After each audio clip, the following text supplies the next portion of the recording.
کو الکوثر اس لیے کہتے ہیں کہ اس میں کوثر کا تذکرہ ہے، اور کوثر کے ہمارے مشائخ نے 18 مطلب بتائے ہیں۔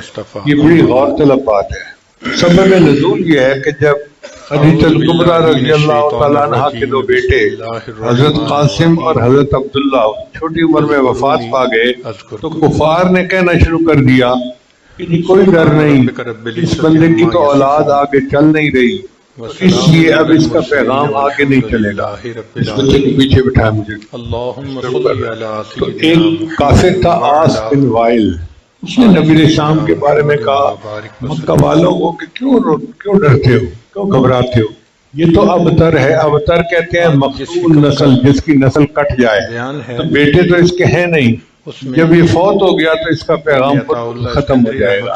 اس کے جواب میں اللہ رب العزت نے اس سورت کو نازل فرمایا۔ اس سورت کا ترجمہ ہے اِنَّا أَعْطَيْنَاكَ الْكَوْثَرَ، بے شک ہم نے آپ کو کوثر عطا فرمائی، فَصَلِّ لِرَبِّكَ وَانْحَرْ، آپ اپنے رب کی رضا کے لیے نماز پڑھیے اور قربانی دیجیے۔ ابتر، یقیناً آپ کا دشمن ہی بے نام و نشان ہوگا، ابتر ہوگا۔ اب ذرا اس کے نکات کی طرف آئیے۔ اِنَّا سے اللہ تعالیٰ نے اس کلام کو فرمایا۔ اِنَّا کا مطلب ہے ہم نے۔ آپ نے دنیا میں دیکھا ہوگا جب کسی دوست کی طرف کوئی گفٹ پیک بھیجا جائے نا تو اوپر نام لکھتے ہیں خوبصورت کہ فلاں کی طرف سے یہ ہدیہ محبت ہے۔ خط ہو تو اس پہ لکھتے ہیں، پھلوں کی ٹوکری ہو تو اس کے اوپر لکھتے ہیں۔ تو اللہ رب العزت نے چونکہ اس میں انعامات کا تذکرہ کیا تو اس کو اپنی طرف منسوب کر دیا، میرے محبوب یہ میری طرف سے انعام ہے۔ اِنَّا کا لفظ بتا رہا ہے۔ آتینا کا مطلب ہم نے عطا کیا، یہاں پر لفظ آتینا بھی ہو سکتا تھا، لیکن ایتا جو ہے وہ عام ہے اور آتا جو ہے وہ خاص ہے۔ اس کا مطلب ہے کہ جو انعام دیا گیا وہ عام انعام نہیں ہے، وہ خصوصی انعام ہے۔ اِنَّا أَعْطَيْنَاكَ، آگے کاف لایا گیا، آپ کو، یہاں پر تم نہیں کہا کہ تمہیں، اس لیے کہ اس انعام میں کوئی دوسرا نبی اسلام کے ساتھ شریک نہیں ہے۔ یہ کسی کے ذہن میں بھی نہ آئے اس انعام میں اور بھی کوئی شریک ہے، یہ خاص انعام نبی علیہ السلام کے لیے ہے۔ اِنَّا أَعْطَيْنَاکَ، جب انعام کی باری ہوتی ہے نا تو دینے والے کو دکھا جاتا، دینے والا جتنا بڑا ہوتا ہے انعام اتنا ہی بڑا۔ جب مجھے فلاں نے انعام دیا تھا، تو جب انعام دینے والا اللہ رب العزت ہے تو پھر انعام کی عظمت بہت بڑھ گئی۔ اللہ فرماتے ہیں اِنَّا أَعْطَيْنَاكَ الْكَوْثَرَ، اے محبوب بے شک ہم نے آپ کو کوثر عطا فرمایا۔ لفظ کوثر کا مطلب ہوتا ہے کثیر چیز عطا، کثرت والی، مگر مفسرین نے اس کے 18 مطلب بیان کیے۔ یہ یاد کرنے والی بات ہے۔ کوثر کے کتنے مطلب بیان ہوئے ہیں؟ 18۔ ایک مطلب تو یہ کہ اس سے مراد نہر فی الجنہ، جنت کی ایک نہر ہے جو نبی علیہ السلام کو معراج میں دکھائی گئی تھی۔ فَإِذَا طِيبُهُ مِسْكُ أَزْفَرَ، اس کے پانی کی خوشبو مشک جیسی ہو، جیسے مہک ہوتی ہے نا، ایک انسان کوکا کولا پیتا ہے تو اس کی ایک سمیل ہوتی ہے، جوس پیتا ہے تو اس کی اپنی ایک سمیل ہوتی ہے۔ یہ آب کوثر ایسا ہوگا کہ اس میں سے مشک جیسی خوشبو آئے، ماء ابیض من اللبن، اور اس کا پانی دودھ سے زیادہ سفید ہوگا، واحلی من العسل، اور شہد سے زیادہ شیریں۔ سبحان اللہ، اتنا سفید، اتنا شیریں اور اتنا صاف اور اتنا خوشبودار۔ اس کے قریب جو آپ کھورے ہیں وہ سونے اور چاندی کے ہیں، جیسے ہوتے ہیں نا واٹر کولر کے پاس گلاس پڑے ہوتے ہیں، تو اللہ تعالیٰ نے جو گلاس بنائے وہ سونے اور چاندی کے گلاس۔ سبحان اللہ، اللہ تعالیٰ کے کیا انعامات ہیں کہ ایسی سبیل دی کہ جو سونے اور چاندی کے گلاسوں والی۔ اس نہر کو دیکھنے کے بعد نبی علیہ السلام نے حضرت جبریل علیہ السلام سے پوچھا کہ جبرائیل یہ کیا ہے؟ تو انہوں نے کہا ھذل کوثر الذی اعطاک ربک، یہ وہ کوثر ہے جو آپ کے رب نے آپ کو عطا کر دی۔ دوسرا اس کا معنی ہے حوض کوثر، وہ حوض کوثر جو محشر میں ہوگا۔ نہر کوثر جنت سے نکلتی ہے مگر حوض کوثر محشر کے دن ہوگا۔ حدیث پاک میں آتا ہے کہ جنت سے دو پرنالے آتے ہیں، ایک پرنالہ سونے کا، ایک پرنالہ چاندی کا۔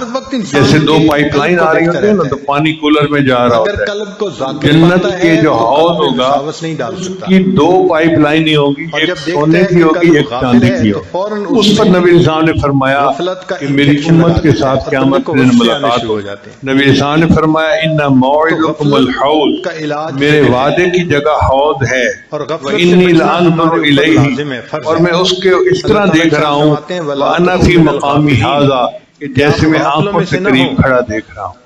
ومنبری علی حوضی، اور میرا منبر حوض کے اوپر ہوگا۔ یعنی نبی علیہ السلام جیسے کرسی پہ کوئی بندہ بیٹھا ہوتا ہے تو اس سبیل کے پاس کرسی پر اللہ کے حبیب صلی اللہ علیہ وسلم تشریف فرما ہوں گے، پھر اس کے برتن آسمان کے ستاروں کی تعداد سے بھی زیادہ ہوں گے، اس لیے کہ نبی علیہ السلام کی امت سب سے زیادہ۔ تو ایسے لگتا ہے کہ وہ ڈسپوزیبل چیزیں نہیں ہوں گی، اللہ تعالیٰ بس ہر بندے کو الگ جو ہے وہ برتن میں حوض کوثر پلائیں گے، زوایا ہو سوا ہو، اس کی چاروں طرف برابر ہو۔ اس کا مطلب یہ کہ حوض کوثر چوکور ہوگا، چاروں طرف برابر ہو۔ من یشرب منہا فلا یظمأ ابدا، جو ایک مرتبہ اس کا مشروب پی لے گا پھر اس کے بعد اس کو کبھی پیاس نہیں لگے گی، سیراب ہو جائے گا۔ تفسیر قرطبی میں لکھا ہے کہ حوض کوثر کے چاروں کونوں پر نبی علیہ السلام کے چاروں خلفاء موجود ہوں، ایک کونے پر سیدنا صدیق اکبر لانو، ایک پہ حضرت عمر لانو، ایک پہ سیدنا عثمان غنی لانو، اور ایک پہ سیدنا علی رضی اللہ عنہ۔ اور تفسیر قرطبی میں انہوں نے یہ بھی لکھا ہے کہ جو بندہ ان میں سے کسی ایک کے بارے میں دل میں بغض رکھتا ہوگا وہ اس کو حوض کوثر کا پانی نہیں پلائیں گے، اور جب ایک پہ آنے سے انکار کر دیں گے تو سب انکار کر دیں گے۔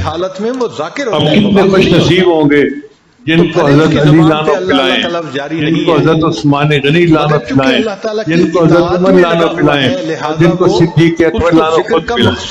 اور تفسیر میں لکھا ہے کہ بعض ایسے بھی خوش نصیب ہوں گے جن کو اللہ کے محبوب خود اپنے ہاتھوں سے حوض کوثر پلائیں۔ کوثر کا تیسرا معنی ہے اللہ رفعت الذکر، کہ اللہ تعالیٰ نے اپنے محبوب کے ذکر کو بلند کیا۔ اور چنانچہ کافر کہتے تھے کہ نبی السلام کی جب تک وفات ہوگی ان کا کوئی نام و نشان نہیں رہے گا۔ اللہ نے فرمایا میرے محبوب میں آپ کے ذکر کو بلند کر۔ آپ اس کی بھی تفصیل سن لیجیے کہ ایک مرتبہ جبریل السلام نبی السلام کی خدمت میں حاضر آئے، اے اللہ کے حبیب صلی اللہ علیہ وسلم، اللہ تعالیٰ آپ سے پوچھتے ہیں کہ میں آپ کا ذکر کس طرح سے بلند کروں؟ تو نبی السلام نے جواب میں فرمایا اللہ اعلم، یہ تو اللہ ہی بہتر جانتا ہے۔ تو اللہ نے جواب دیا میرے محبوب میں آپ کا ذکر اس طرح بلند کروں گا کہ جب میرا ذکر ہوگا وہیں پہ تیرا ذکر ہوگا، جہاں ذکر خدا ہوگا وہیں پہ ذکر مصطفیٰ۔ اللہ نے اپنے محبوب صلی اللہ علیہ وسلم کو کیا اونچا مقام دیا ہے، جہاں ذکر خدا ہوگا وہیں پہ ذکر مصطفیٰ ہوگا۔ چنانچہ کلمہ طیبہ میں دیکھیں اللہ کے نام کے ساتھ نبی علیہ السلام کا نام، نماز میں دیکھیں اللہ کے نام کے ساتھ نبی علیہ السلام کا نام، تشہد میں دیکھیں اللہ کے نام کے ساتھ نبی علیہ السلام، آپ دیکھیں اللہ تعالیٰ ہدایات دے رہے ہیں، ساتھ نبی علیہ السلام کا نام نامی آتا ہے، اور ان ہدایات کا نبی علیہ السلام کا تذکرہ اللہ نے تورات، انجیل اور زبور میں بھی کیا، پہلی آسمانی کتابوں میں۔ چنانچہ اللہ تعالیٰ فرماتے ہیں الذی یجدونہ مکتوبا عندہم فی التوراۃ والانجیل۔ چنانچہ ایک صحابی کہتے ہیں کہ میں نے عرض کیا اللہ کے نبی صلی اللہ علیہ وسلم، نہیں ایک اور صحابی سے پوچھا کہ مجھے بتائیے کہ نبی علیہ السلام کا تذکرہ تورات انجیل میں کیسے تھا؟ انہوں نے فرمایا کہ نبی علیہ السلام کے مختلف نام تھے، ایک نام تھا